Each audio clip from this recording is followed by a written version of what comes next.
Hello everyone. तो आज हम लोग सॉल्व करने वाले हैं न्यूमेरिकल बेस्ड ऑन सेल्स।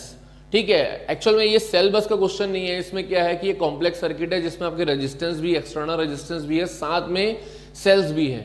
ठीक है, तो जिसमें सेल्स का भी कॉन्सेप्ट यूज होगा और आपका बेसिक रेजिस्टेंसेस का भी कॉन्सेप्ट यूज होगा। तो चलो सॉल्व करते हैं इस न्यूमेरिकल को।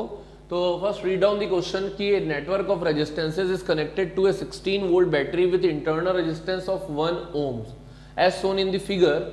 इसमें पहला क्या निकालना है हमको, compute equivalent resistance of the network. तो सबसे पहले हमको निकालना है इक्विवेलेंट रेजिस्टेंस।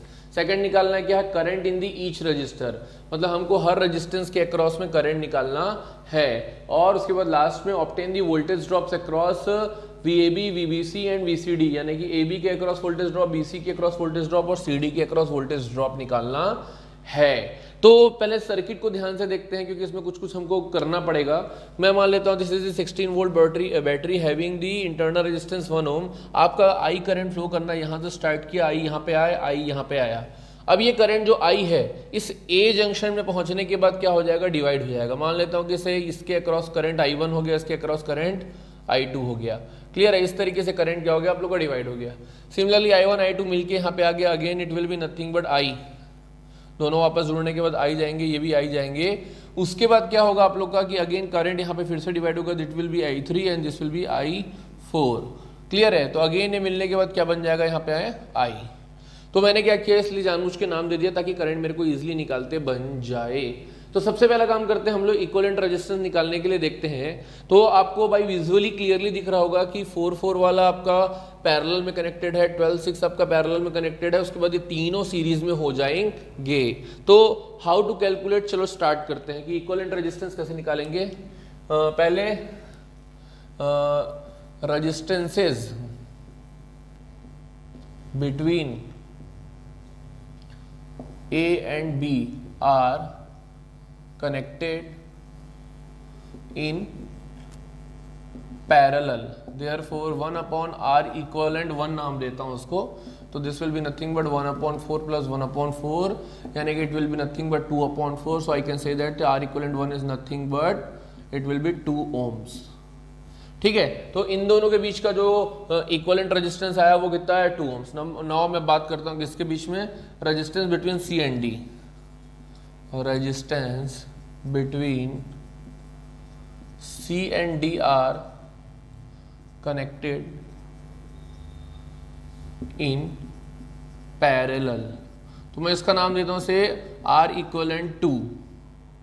ठीक है, तो this will be nothing but 1/12 plus 1/6। यहाँ एलसीएम लोगे तो कितना आ जाएगा, 12। This will be nothing but 1 plus 6 2 12, यानी कि 3/12। तो यू कैन से दैट कि R equivalent 2 is nothing but 12/3 is nothing but 4 ohm। जब इसको रेसिप्रोकल लोगे तो कितना आ जाएगा आप लोग का, 4 ohms। क्लियर है, आपको रेसिप्रोकल का ये 1/R equivalent आपका 3/12 था, तो R equivalent कितना हो जाएगा 12/3 यानी कि 4 ohms। अब अपन क्या करेंगे कि the net equivalent will be, the equivalent resistance will be ये तीनों रेजिस्टेंस आपके सीरीज में हो जाएंगे। Now R equivalent 1, R equivalent 2 and 1 ohm resistance are in series। Clear है, तो हमारा R इक्विवेलेंट क्या हो जाएगा आप लोग का, it will be nothing but 2 + 4 + 1, यानी कि this will be nothing but 7 ohms। तो हमारा R इक्विवेलेंट जो आ गया, पहला क्वेश्चन का जो आंसर आ गया, this will be nothing but 7 ohms। अब हमको क्या करना है कि इसी पर्टिकुलर सर्किट में अब करंट निकालना है। तो करंट निकालने के लिए हम क्या करेंगे, सबसे पहले तो बैटरी कितना करंट प्रोवाइड कर रहा है वो निकालेंगे। ठीक है, हमको क्या निकालना है सबसे पहले कि बैटरी कितना करंट प्रोवाइड कर रहा है वो निकालते हैं। तो मैं इसको यहां पे ही लिख देता हूं, करंट प्रोवाइडेड बाय बैटरी।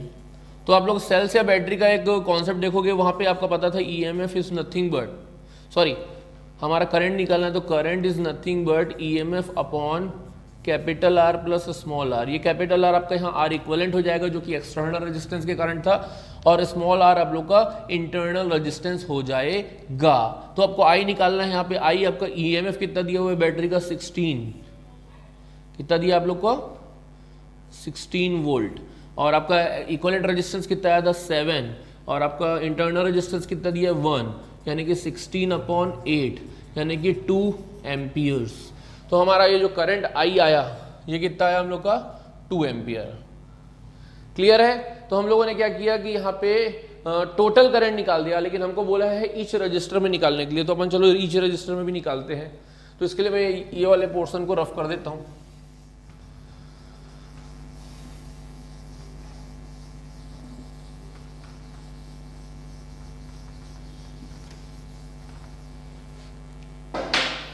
तो चलो देखते हैं इसको कैसे निकालेंगे हम लोग। मैं मान लेता हूँ कि यहाँ पे I करंट I1 I2 में डिवाइड हो रहा है, यानी कि I can say that I1 plus I2 is equal to 2 ampere. Take it as equation number 1। Similarly हमको ये भी पता है कि इन पैरेलल कॉम्बिनेशन आप लोग का वोल्टेज VAB सेम रहेगा। तो VAB voltage across AB is nothing but V is equal to IR होता है 4 into I1 is equal to, और ये जो करंट I2 यहाँ से जा रहा है 4 से, ये कितना हो जाएगा 4 into I2। 4I1 is equal to 4I2, क्योंकि दोनों वो पोटेंशियल ड्रॉप जो रहेगा वो सेम रहेगा VAB। तो यहाँ से 4 कैंसिल, तो I can say that I1 is equal to I2। Take it as equation number 2। तो फ्रॉम 1 इसको पुट करेंगे तो आ जाएगा तुम्हारा I1 plus I1 is equal to 2I1 is equal to 2, then I1 is equal to 1, also I2 is equal to 1। तो आप लोग का I1 I2 यहाँ पे कितना आ गया 1 एम्पियर। नाउ अब ये देखिए कि I3 प्लस I4 भी आपका I के बराबर है, यानी कि I can say that I3 plus I4 is also equal to 2 ampere. Take it as equation number 3। Now हमारा जो वोल्टेज ड्रॉप अक्रॉस CD क्या होगा तुम्हारा, I3 कौन से रेजिस्टेंस के अक्रॉस से जा रहा है 12, तो ये हो जाएगा 12I3, और I4 कौन सा रेजिस्टेंस से जा रहा है 6, यानी कि 6I4।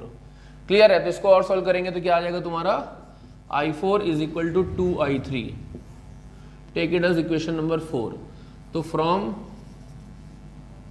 3 में ये वाली पुट करो इक्वेशन, तो I4 की जगह में आप 2I3 पुट करो, तो this will be nothing but I3 plus 2I3 is nothing but 2 ampere, यानी कि it will be nothing but 3I3 is equal to 2 ampere, यानी कि I3 is equal to 2/3 amperes.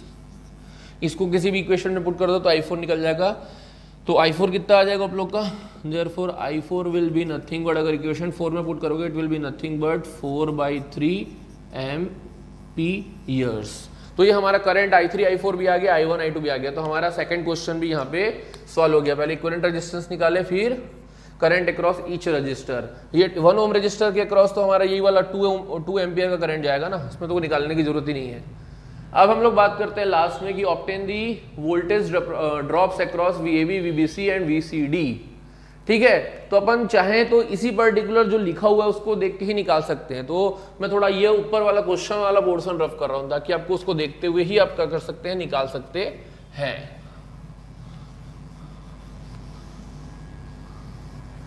तो ये देखिए कि वोल्टेज ड्रॉप कैसे निकालेंगे, ध्यान से ऑब्जर्व करना। आपको ये पता है कि VAB is nothing but 4I1, और I1 आप लोग कितना निकाले थे, I1 वाज 1 एम्पियर, यानी कि 4 इंटू 1 यानी कि 4 वोल्ट। तो आपका VAB निकल गया। नाउ आप BC के अक्रॉस निकालना है, तो VBC is nothing but current कितना फ्लो कर रहा है 2 एम्पियर का, और करंट आपका यहाँ पे क्या है I, यानी कि 2 इंटू 2 यानी कि अगेन 4 वोल्ट। मेरी बात समझ आ रही है कि यहाँ पे 2 एम्पियर का करंट फ्लो हो रहा है तुम्हारा, सॉरी थोड़ा सा करेक्शन है इसमें, 2 एम्पियर का करंट फ्लो हो रहा है और रेजिस्टेंस आपका कितना था 1 ओम का रेजिस्टेंस था। तो ये आप लोगों का हो गया 2 वोल्ट। क्यों? क्योंकि 1 ओम का रेजिस्टेंस है और 2 एम्पियर का करंट फ्लो हो रहा है, तो ये आपका आ जाएगा 2 वोल्ट। अब बात करेंगे CD के अक्रॉस, तो VCD is nothing but current, यहाँ पे आपको किसी भी एक को ले लो, या तो I3 इंटू 12 ले लो या I4 इंटू 6 ले लो। तो अगर I3 इंटू 12 लूंगा तो it will be nothing but 12 into I3 की वैल्यू कितनी थी 2/3, तो ये हो जाएगा 3 4 जा 12 और ये 4 2 जा 8 वोल्ट। तो हमारा CD के अक्रॉस वोल्टेज ड्रॉप कितना हो जाएगा 8 वोल्ट। ठीक है। So this is all about this particular question, जिसमें हम लोगों ने क्या क्या निकाला। सबसे पहले इक्विवेलेंट रेजिस्टेंस निकाला, फिर हर एक रजिस्टर के अक्रॉस में करंट निकाला, फिर लास्ट में voltage drop across AB, CD and BC निकाला। So this is all about this question. Thank you.